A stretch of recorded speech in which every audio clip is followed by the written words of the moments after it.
Bowling de Fiore 4th Season Bowling Tournament nagtapos na. Bukod sa mga award at cash prizes para sa mga nagpakitang gilas na players ay may mga nakatanggap din ng special awards. Si Chet Valencia sa detalye. Muling nagtagumpay ang Bowling de Fiore BFO sa kanilang 4th season bowling tournament para sa taon 2025 sa pamumuno ni Bong Rason. Ang torneo ay nahati sa 4 na bracket. Kampiyon ang Orto 1 para sa first bracket male, second bracket male ang Chaong Conte, third bracket male ang Kurba at fourth bracket female ang Diamond Girls. Iba't ibang awards ang natanggap ng mga players tulad ng Mythical 6 male and female, consecutive strikes and spares, highest pointer male and female, best striker, best in spare, male and female MVP of the season. Ilan din ang nabigyan ng cash prizes at iba pang mga special awards. Ang BFO ay hindi lamang nakikilahok sa mga paligsahan ng bowling kundi tumutulong din sila sa pag-donate ng mga relief goods sa mga biktima ng kalamidad, maging ang mga miyembro nito at kapwa nilang OFWs na may problemang pampinansyal.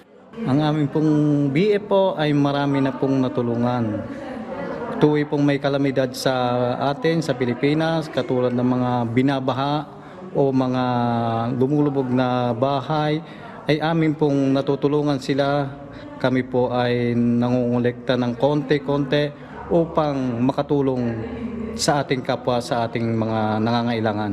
Katulad ng ano? Katulad po ng mga talagang hikahos sa buhay sa atin. At ang mahalaga po sa amin ay kami po ay nagkakaisang lahat. Isa na si Abner Mendoza na tinulungan ng organisasyon pagdating sa bayarin sa hospital bills. Ako po ay nagpapasalamat sa lahat ng members ng BFO.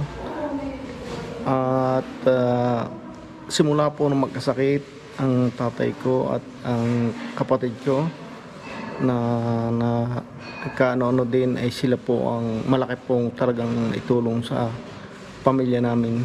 Muli magkakasubukan na mahigit 21 teams dito sa Milano at nakatakdang magbukas muli ang tournament sa susunod na buwan at magtatapos ito sa taon 2026 at inaasahan madagdagan pa ang mga teams na lalahok sa nasabing palakasan. Mula dito sa Milan, Italy, Chet De Castro Valencia para sa Pambansang TV sa Bagong Pilipinas.